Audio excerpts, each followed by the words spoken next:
नमस्कार। साहित्य क्लासिक में आज जिस कहानी को आप सुनेंगे वह है पर्दा। आप में से कईयों ने पहले भी इस कहानी को पढ़ा होगा। जी हाँ, ये वही लोकप्रिय कहानी है जिसे यशपाल ने लिखा है। यशपाल प्रगतिशील आंदोलन के उपज थे। उनकी रचनाओं में आम आदमी के जीवन से जुड़े सरोकारों की अभिव्यक्ति मिलती है। उन्हें तो प्रेमचंद की परंपरा का वाहक भी माना जाता है। हालांकि प्रेमचंद की जो रचनाएं होती थीं वो ग्रामीण और निम्न वर्गीय समाज पर केंद्रित होती थीं। वहीं यशपाल की कहानियां शहरी जीवन पर केंद्रित हैं। आज की जो कहानी है पर्दा, उसका जो मुख्य पात्र है वह है चौधरी पीर बख्श, जो कि समाज में अपनी मान मर्यादा को बचाए रखने की जी तोड़ कोशिश करता है। गरीबी और उससे उपजी जो दयनीय परिणाम होते हैं उन्हीं को दर्शाती है यह कहानी। तो चलिए सुनते हैं इस कहानी को, पर्दा। चौधरी पीर बख्श के दादा चुंगी के महकमे में दरोगा थे। आमदनी अच्छी थी। एक छोटा पर पक्का मकान भी उन्होंने बनवा लिया। लड़कों को पूरी तालीम दी। दोनों लड़के एंट्रेंस पास कर रेलवे में और डाक खाने में बाबू हो गए। चौधरी साहब की जिंदगी में लड़कों के ब्याह और बाल बच्चे भी हुए, लेकिन ओहदे में खास तरक्की न हुई। वही 30 और 40 रुपए माहवार का दर्जा। अपने जमाने की याद कर चौधरी साहब कहते, वो भी क्या वक्त थे। लोग मिडिल पास कर डिप्टी कलेक्टरी करते थे, और आजकल की तालीम है कि एंट्रेंस तक अंग्रेजी पढ़कर लड़के 30-40 से आगे नहीं बढ़ पाते। बेटों को ऊंचे ओहदों पर देखने का अरमान लिए ही उन्होंने आंखें मूंद ली। इंशाअल्लाह चौधरी साहब के कुनबे में बरकत हुई। चौधरी फजल कुर्बान रेलवे में काम करते थे। अल्लाह ने उन्हें 4 बेटे और 3 बेटियां दी थीं। चौधरी इलाही बख्श डाक खाने में थे। उन्हें भी अल्लाह ने 4 बेटे और 2 लड़कियां बख्शी। चौधरी खानदान अपने मकान को हवेली पुकारता था। नाम बड़ा देने पर भी जगह तंग ही रही। दरोगा साहब के ज़माने में जनाना भीतर था और बाहर बैठक में वे मोड़े पर बैठ नैचा गुड़गुड़ाया करते। जगह की तंगी की वजह से उनके बाद बैठक भी जनाने में शामिल हो गई और घर की ड्योढ़ी पर पर्दा लटक गया। बैठक न रहने पर भी घर की इज्जत का ख्याल था, इसलिए पर्दा बोरी के टाट का नहीं बढ़िया किस्म का रहता। जाहिरा दोनों भाइयों के बाल बच्चे एक ही मकान में रहने पर भी भीतर सब अलग अलग था। ड्योढ़ी का पर्दा कौन भाई लाए? इस समस्या का हल इस तरह हुआ कि दरोगा साहब के ज़माने की पलंग की रंगीन दरियां एक के बाद एक ड्योढ़ी में लटकाई जाने लगीं। तीसरी पीढ़ी के ब्याह शादी होने लगे। आखिर चौधरी खानदान की औलाद को हवेली छोड़ दूसरी जगहें तलाश करनी पड़ी। चौधरी इलाही बख्श के बड़े साहबजादे एंट्रेंस पास कर डाक खाने में 20 रुपए की लड़की पा गए। दूसरे साहबजादे मिडिल पास कर अस्पताल में कंपाउंडर बन गए। ज्यों ज्यों जमाना गुजरता जाता, तालीम और नौकरी दोनों मुश्किल होती जाती। तीसरे बेटे होनहार थे। उन्होंने वजीफा पाया। जैसे तैसे मिडिल का स्कूल में मुदर्रिस हो देहात चले गए। चौथे लड़के पीर बख्श प्राइमरी से आगे न पढ़ सके। आजकल की तालीम माँ बाप पर खर्च के बोझ के सिवा और है क्या। स्कूल की फीस हर महीने और किताबों, कॉपियों और नक्शों के लिए रुपए ही रुपए। चौधरी पीर बख्श का भी ब्याह हो गया। मौला के करम से बीवी की गोद भी जल्दी ही भरी। पीर बख्श ने रोजगार के तौर पर खानदान की इज्जत के ख्याल से एक तेल की मिल में मुंशीगिरी कर ली। तालीम ज्यादा नहीं तो क्या, सफेद पोश खानदान की इज्जत का पास तो था। मजदूरी और दस्तकारी उनके करने की चीजें न थी।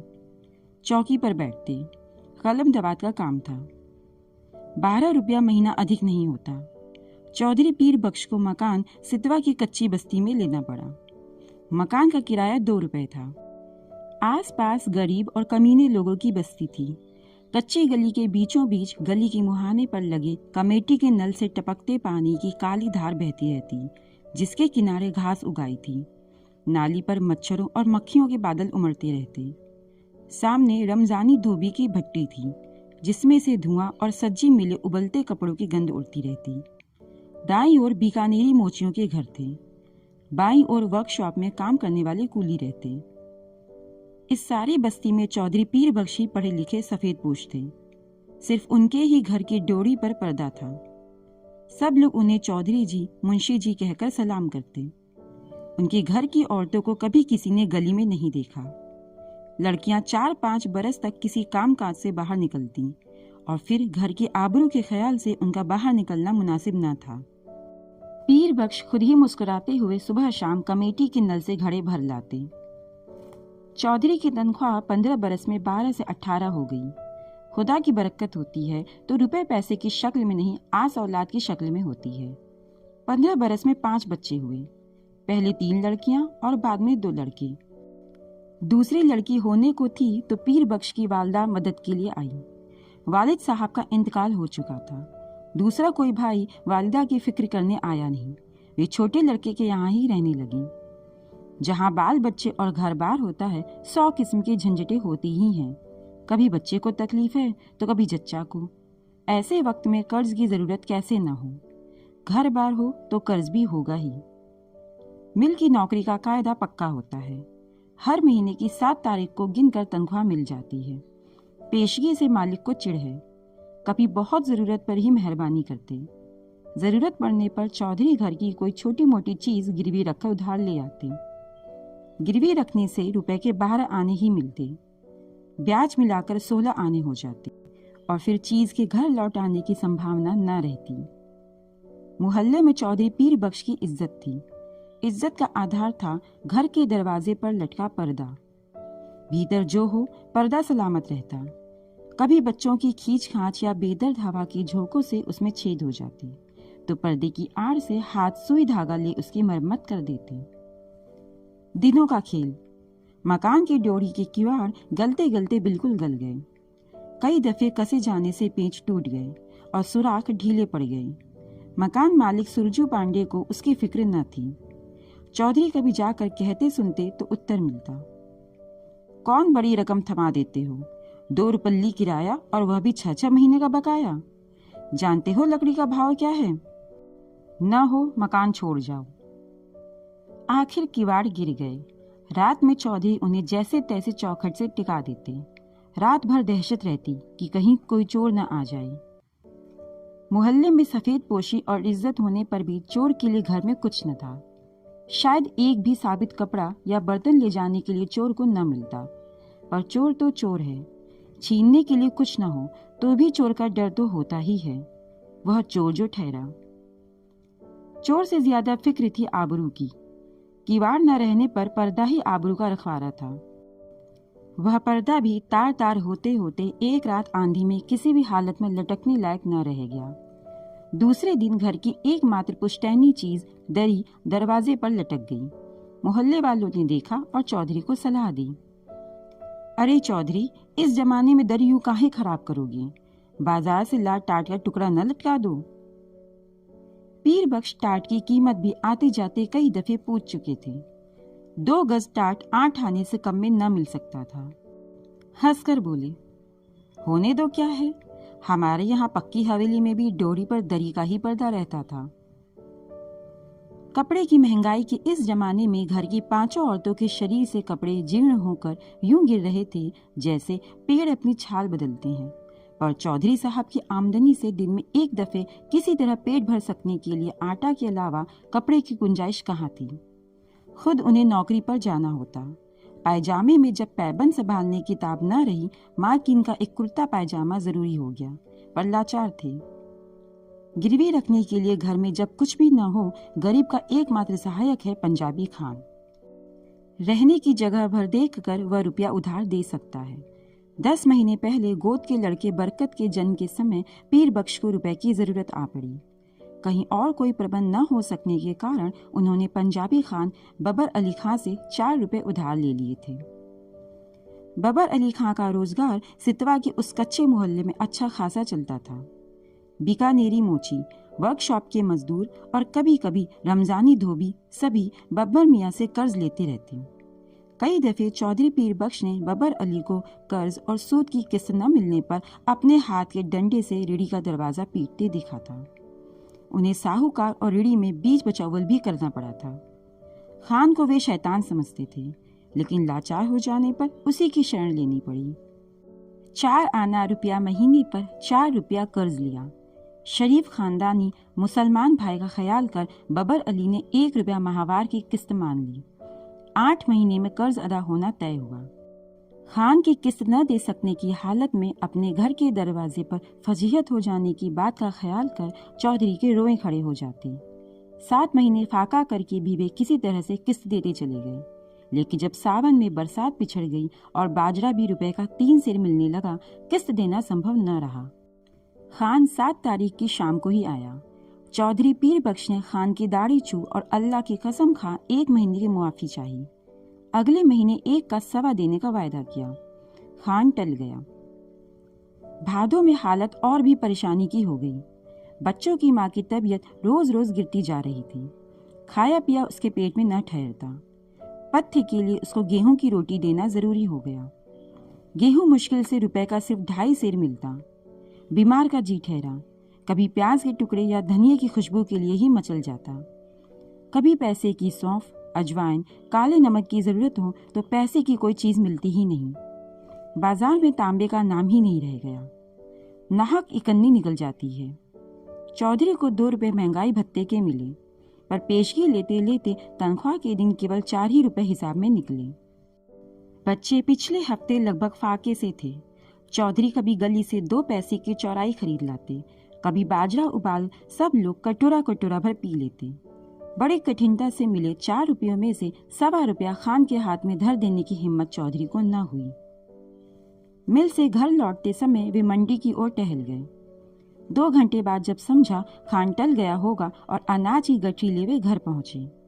खान के भय से दिल डूब रहा था, लेकिन दूसरी ओर 4 भूखे बच्चों, उनकी माँ, दूध न उतर सकने के कारण सूख कर काटा हो रहे गोद के बच्चे और चलने फिरने से लाचार अपनी ज़ईफ माँ की भूख से बिलबिलाती सूरतें आंखों के सामने नाच जाती। धड़कते हुए हृदय से वे कहते जाते, मौला सब देखता है, खैर करेगा।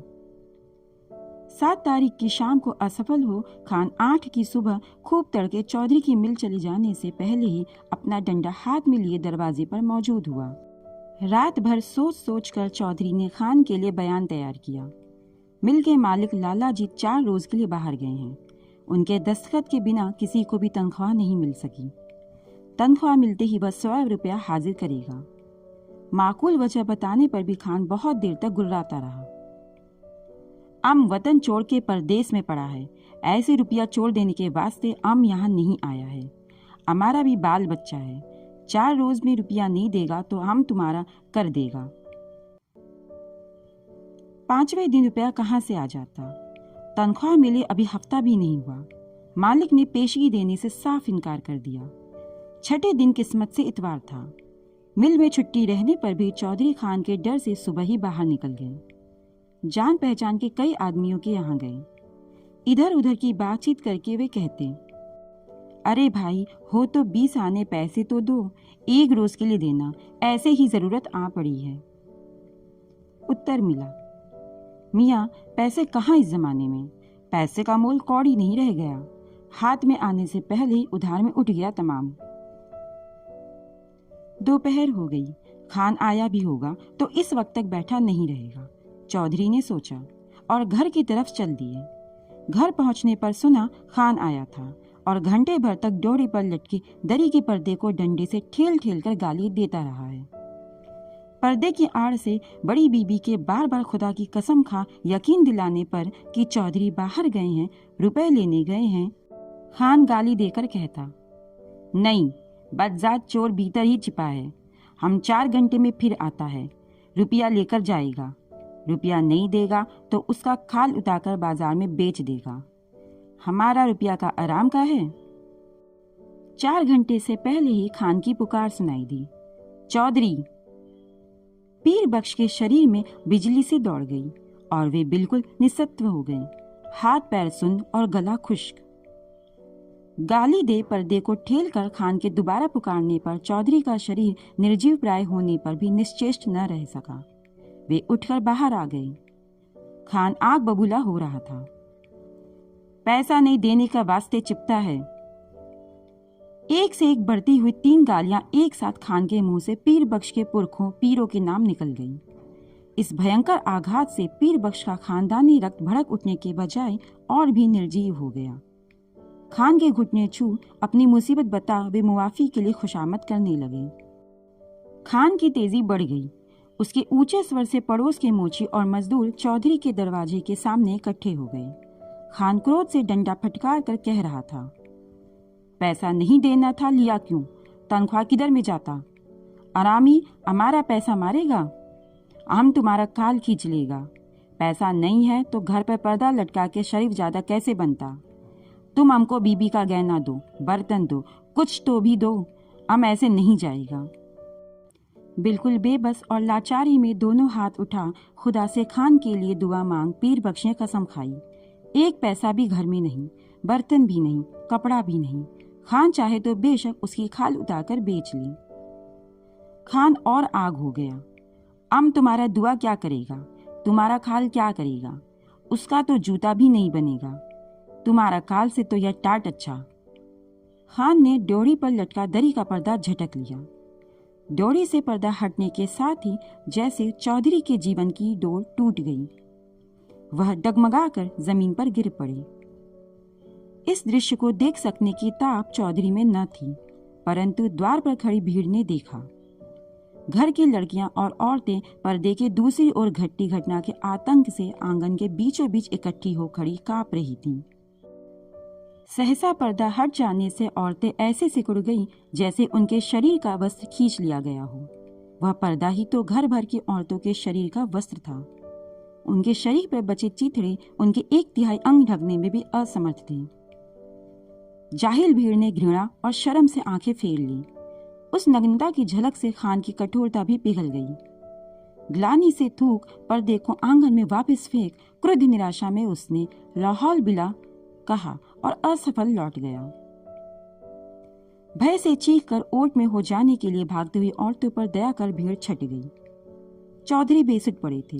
जब उन्हें होश आया, ड्योढ़ी का पर्दा आंगन में सामने पड़ा था, परंतु उसे उठाकर फिर से लटका देने का सामर्थ्य उनमें शेष न था।